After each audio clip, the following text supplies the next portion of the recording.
What is going on, everybody? So we're going to be taking a look at my favorite Necromancer build in Guild Wars 2. This is going to be, of course, for open world content.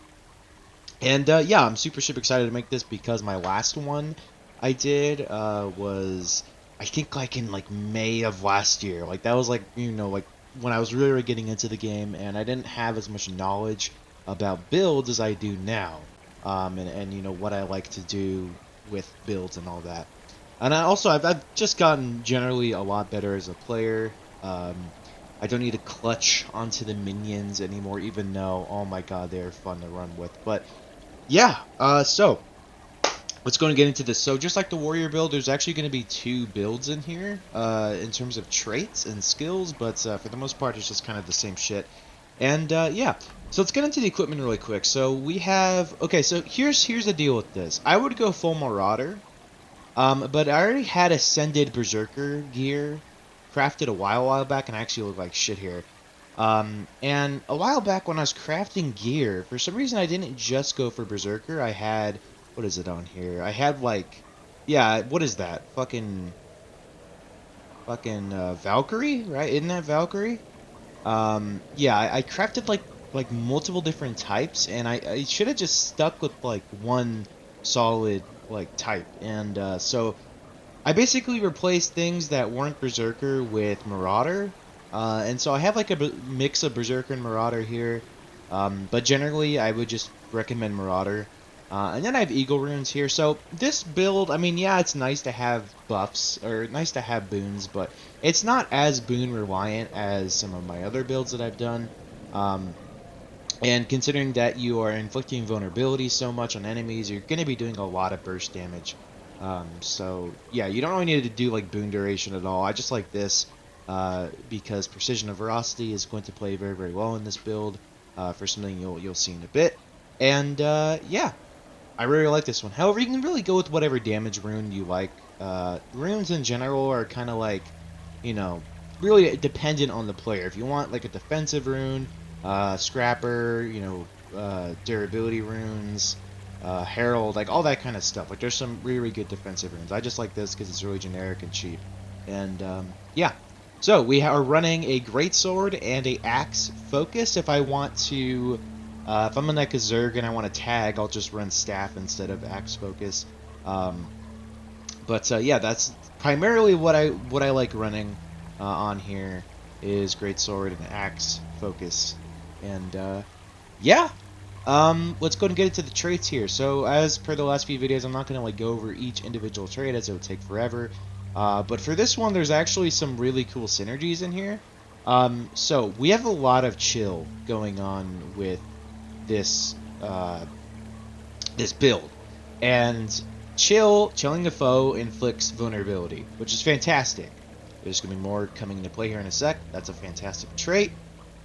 Inflict vulnerability when you strike a foe below the health threshold, 50%. Now, if you remember, this also combines below 50%. I do more damage against this guy. This actually combines with my rune here, which means that I'm damaging targets with less than 50% health for 10% more. So I have that 10% health, and I also have that vulnerability stacks going there, which is fantastic. Might grants you more power and less condition damage. Gain might when entering Shroud. Fantastic. I'm not really doing any condition damage, so it's not really that big of a deal. And you also gain might when entering Shroud. I also have a sigil here, and I didn't actually go on the sigils. I pretty much always run force and strength sigils. These are my favorites. Might for 10 seconds whenever you critically hit a foe, which we have 59% crit chance, so I would say we're pretty good on that.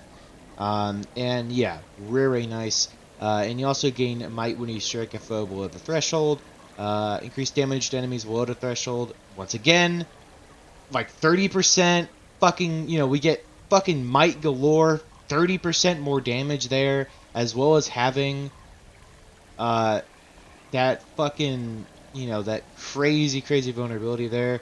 And yeah, we also have vulnerability through the Shroud skill 1. We have entering, 10% more damage whenever you enter or exit your Shroud. We have increased critical chance and ferocity when in Shroud. This one's super cool. So killing or critical hits against chilled foes cause an explosion that chills other foes near it, which is fantastic. Whenever you inflict fear, you also chill. Now, to be honest with you, I don't really have a whole lot of fear skills. I think there's only really one fear skill that I'm actually using, but it's a cool thing anyway. Striking a foe with vulnerability. We have a lot of vulnerability going on. Increases your critical hit chance per stack by 2%. Fuck me, that's awesome.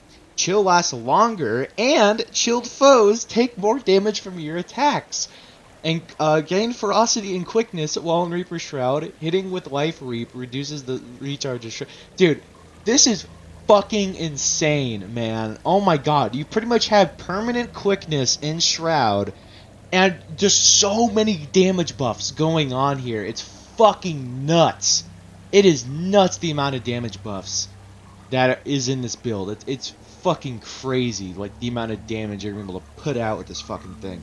Okay, so let's get into the utility skills now. So we have consume conditions. For the most part, you can actually really run whatever the fuck you want for healing. For me, I just kind of like consume conditions because, you know, it's nice. You know, if you're dealing with conditions, it's nice. I also like the Bone Fiend, but the problem is with a lot of higher end content, which is what I would be doing this on. You know, the minions die pretty easily without like, you know, like death magic or blood magic or whatever. And so yeah, it's not that nice. Well of Blood is a solid fucking option. This one's super nice. A lot of healing going on. You also get to heal allies. And then Vampirism as well is super nice as well. For me, I just kind of like having like one of these two on, and your Soul's Mind's pretty good, I guess, if you're having life force problems, but there's already a good amount of life force generation. Spectral Grasp is kind of nice. Now, I kind of like fuck around at this slot a lot here, this slot right here. I like Spectral Grasp because it is one of the only ways that we can really have a gap closer with the Greatsword. And so this one's kind of nice. You know, gap closer's always nice. We do have Grasping Darkness here, but yeah, so we have two cooldowns for that. Unfortunately, it's not like the Ranger Greatsword where it's on a super short cooldown. It's like a 900 range leap. It's fucking crazy. But there are a few other ones that I would run here. Let's see here. Yeah, really no other signets I'd run besides Signet of Spite here. I do like URL weaklings. Just getting Might is kind of nice. There. We have Suffer, which is more chill, which is super nice, and more vulnerability in return, just fantastic. You have, I think it's this one, right? Blood is Power.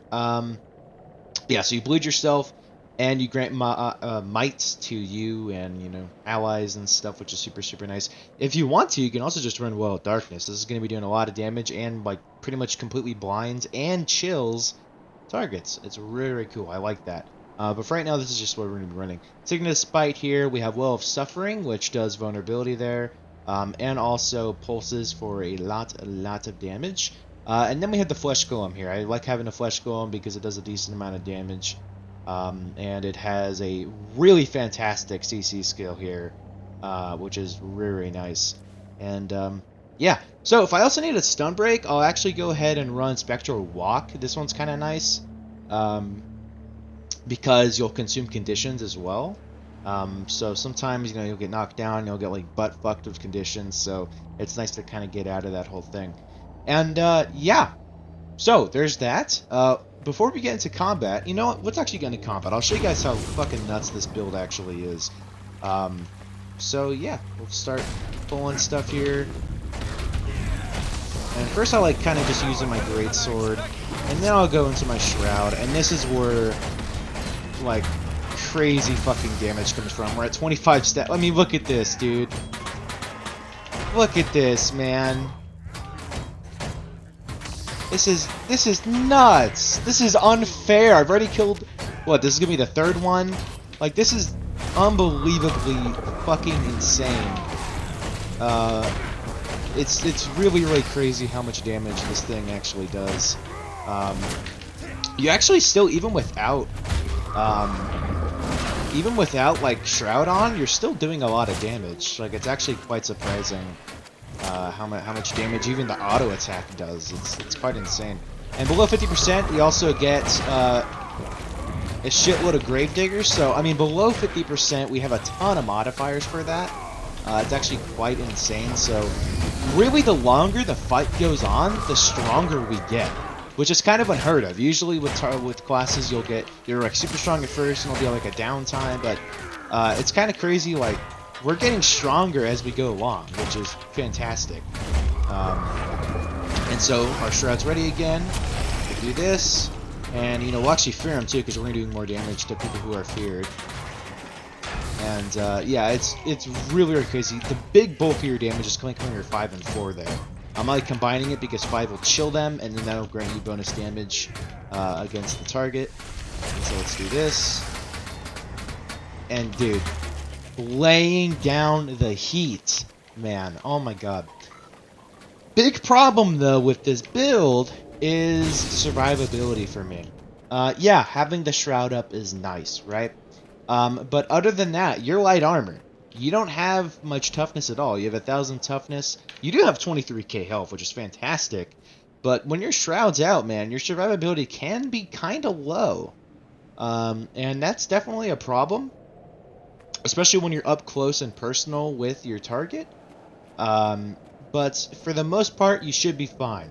Now, if I'm trying to do like slow burn or casual chill content, I will, well, no pun intended there, I will switch to the Minion Master. This thing's fantastic. So it's the same traits on Spite and Reaper, but we're supplementing Soul Reaping with Death Magic. And so what Death Magic will do is essentially going to boost our survivability a whole bunch and make it so our minions are fucking crazy, basically.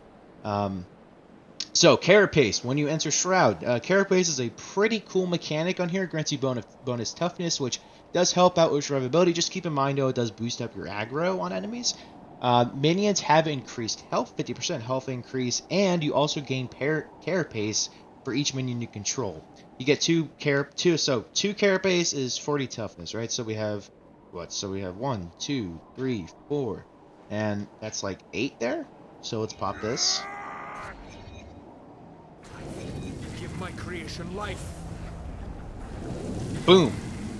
Oh, actually no, right here. Boom. Fuck, what a toughness, right? Passive life force generation from nearby deaths is increased. Nice. And kills grant Carapace. So once again, more and more toughness. Our survivability is going through the goddamn roof. Minions will deal 25% more damage, and they will take conditions from you, which is super nice. And it also transfers that condition to a target, which is super nice as well. Reduce condition damage whenever you're above 10 Carapace. Now, if you really want to like go balls deep, actually, well, you know what? No, not really. Like you'll get Carapace from getting kills, and we have Rise here as well, which will count as us having minions. So you really don't need to do that. This one's kind of nice. So whenever you or your minions are down, you'll create a Poison Nova.